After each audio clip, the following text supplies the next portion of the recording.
Welcome back, everyone. Well, today we're going to take a look at that upper piece right there above the door. So I've got that piece cut. I need to figure out what the radius is on each of the corners around the side there, and then get those bent and see about getting it into position.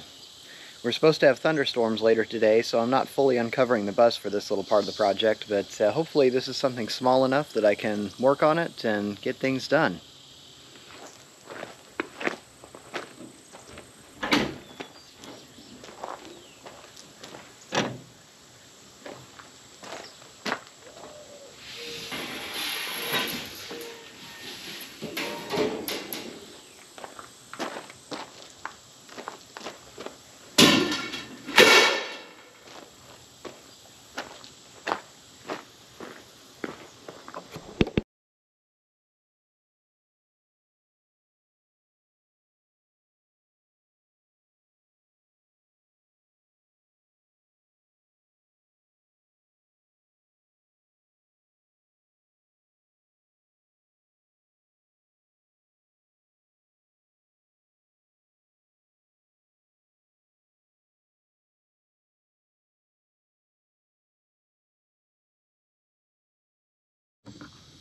Alright, so what I've done, I took some measurements up on top. You saw those just a little while ago. Basically just trying to figure out where do I need to start my curve on both sides. So I measured out the center and then checked the distance over to the side from there. Same thing on this side. They're not quite perfect. So mainly I used these two center supports to give me an idea of what center was going to be.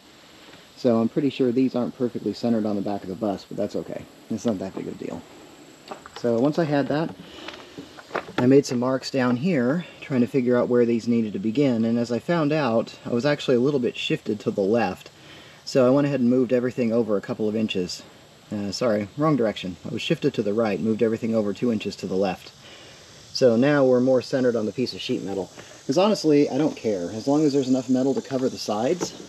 So this has to get around the corner and up in behind that sheet metal. As long as it can do that, then I'll be fine. So there should be plenty to make that happen. Now what I'm going to do, I just kind of took some general measurements, try to figure out what I could use for a circular template. This is not a fuel can, it's just designed to look like one. This is a toolbox. But right here and right here, these are pretty close to the circumference needed to match the bus. I can't actually put this up there just because it's too big to fit into the space, but I'm pretty sure I've got what I need. So I'm going to go ahead and turn this around, and I should be able to just lay the sheet metal off the front of the porch and just kind of hammer it down around this front edge. We'll see how well that works. So one way you can measure this if you're not really sure what you're working with, if you happen to have any hole saws laying around, they're a great indicator. So obviously you can calculate circumference, but when you're dealing with something that isn't quite a quarter circle, it's a little bit more difficult to figure out exactly what the circumference should be based on the amount of circle that I'm looking at up there. So this is a 2.5 inch hole saw. I went and put it up inside the radius up top, and it's a little bit small, so I went and checked on the toolbox I've got, and it's about the same degree of small. So I think the curve up there is probably for about a 3 or maybe a 3.5 inch circle. So either way, if you happen to have something that's like some 3-inch tubing or pipe, or 3.5 would be even better, then you'll probably be able to do this pretty well. I'm just using what I've got. Alright, there are some benefits to using 18 gauge. So there wasn't enough room on the front porch to do this, so I just kind of laid it in the back of the bus as you see here. Just kind of laid it over the back. Tried to line up the beginning of my angle as best I could. This one I know is in the right place. The other one might be a little bit short, so I might have to do a little bit of hammering to try to finalize the shape. But basically I didn't have to hammer anything on this one. I just kind of pressed down on top of this to hold it in place and was able to bend the sheet metal right around it. So 18 gauge, worth it. I know some people use 16 gauge when they're making skins for their buses, but as long as this does the job, I think I'm going to stick with this. So, next step, I need to clean up the overflow of the insulation up there on the hat channels just so I can get up right against it. And let's try setting this in place and see what happens. I hope I'm kind of close. So I should be able to measure between, make sure you can see it. You see the hat channel up here right inside of there, and there's one on the other side. So I can measure the distance between those, and that's where I need the inside dimension of my sheet metal to be. So let's make sure that that lines up where it should, and we'll go from there. Well, we're getting there. There's that sheet I just bent. It's been a couple of weeks for me, but I know it's only been a few seconds for you. So, the radius of an old jerry can seems to be about perfect. As you can see, it's a pretty good match up there. This will push in a little bit, and obviously I'm going to be taking off this drip rail and putting it over the top of that sheet, so it'll actually cover it up a little bit. But the position's about right.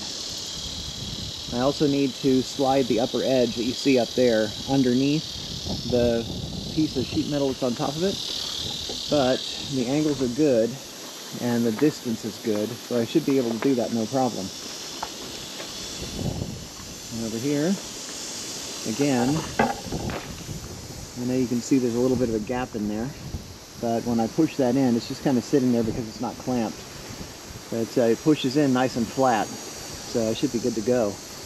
What I'm going to do, after I get it painted and put back up in the right position, I'll hold it in place with a couple of clamps, and then I'll start riveting the top section first, going from the middle, working my way out on both sides, just to make sure it stays nice and flat and even.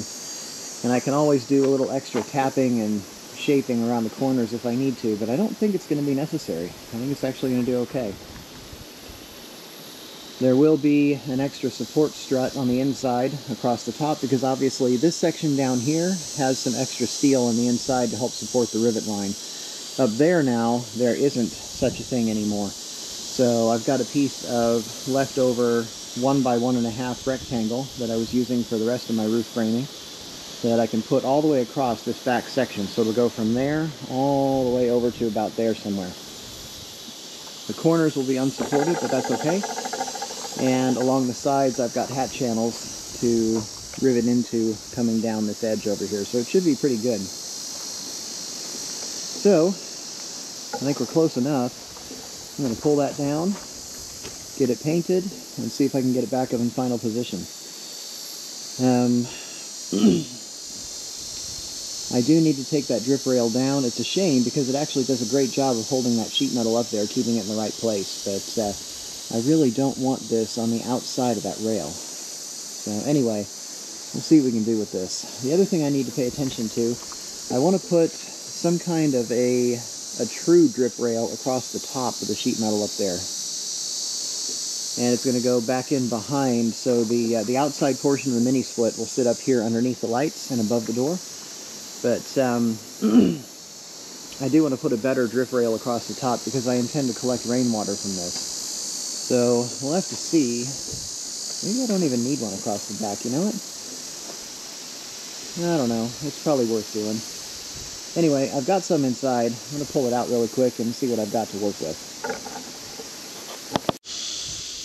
Well, here's where we stand. So I needed a piece of framework right in there that I can put across that upper rivet line. So the one up across the top up here. Something to give a little more support to the body.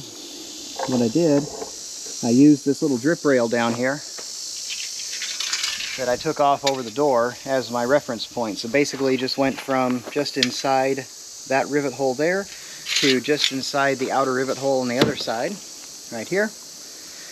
And went ahead and marked that as the length of my piece of metal. So I've got the outside painted right now. That's the section that's going to go up against the sheet metal. And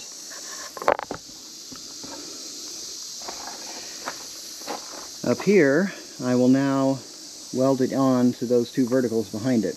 I'm then going to put another pair of verticals coming down closer together, going down to the section above the door there. Those are going to be the mounting points for the bracket that will hold the outer portion of the mini split. So I want to get all that framework in place before I put all the sheet metal up, just to make sure I get all the welds where I want them.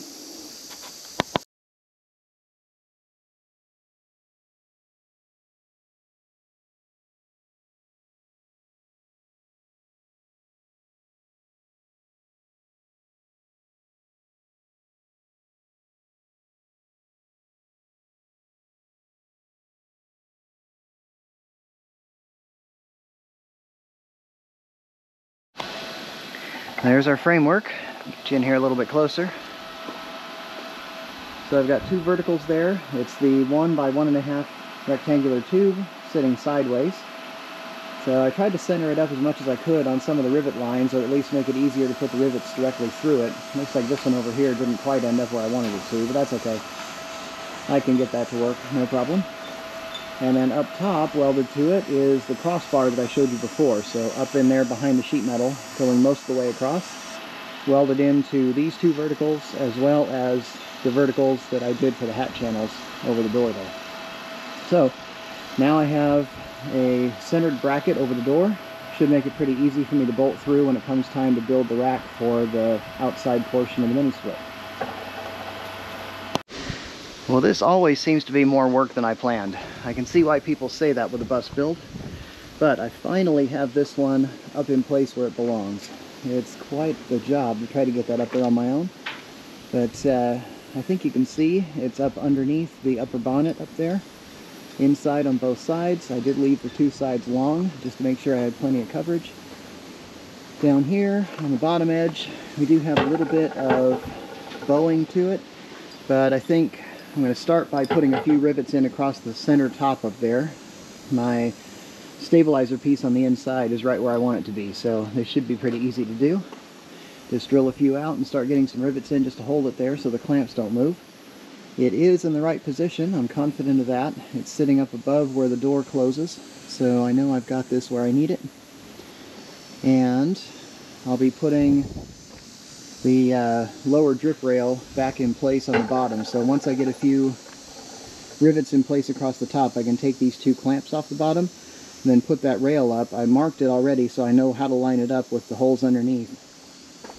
So put it in place, put a couple of clamps back in, and then I can start drilling out the lower section and start getting this thing closed up. Once I get all the rivets in across the back section here, I know around these corners I'm going to have to do a little bit of final shaping. You can see there, it's a little bit long, and I'm sure that as this little bow here gets used up, it's going to push that out even further. So I may need to hit it with a hammer a few times, just do a little extra shaping to make sure the corners look the way I want them to. But I think we're going to be okay. So let me see what I can do. And we're getting there. Clamps are off. Got a few rivets in the middle up there. Had to move the ladder over. You can see where the verticals on the ladder were. So I'm going to slide over a little bit so I can get the next section complete up and through there. And we'll start working our way out toward the side on each side. Once I have this center section done, I'm going to pull this down, put the clamps back on, and see about drilling through to get the first few in down along here as well. I want to make sure this is as tight as possible. So as you can see here, with the clamps off, it kind of pulls away from the remaining material down there. So I'm going to clamp back down and tighten in and ready to go. And I'll just work my way toward the corners. I'll probably have to do some hammering on the edges there to make sure everything goes where I want it to. But we're getting there.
Well, there we are.